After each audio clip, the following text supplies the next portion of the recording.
Well, he just came back and picked one. It's called one of the foot toys. They love to have all these toys in the bottom of their cages to stash in their boxes. That's why they call them foot toys, because they can play with them with their foot, even if they only have one foot, like Mr. Stubbs. Anyway, these were all from Wild's Wingdom, which is our one-stop bird toy purchasing shop.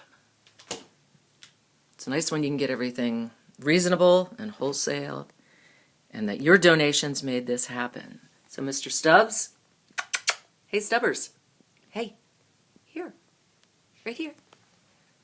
Say thank you. Almost Happy New Year, everyone.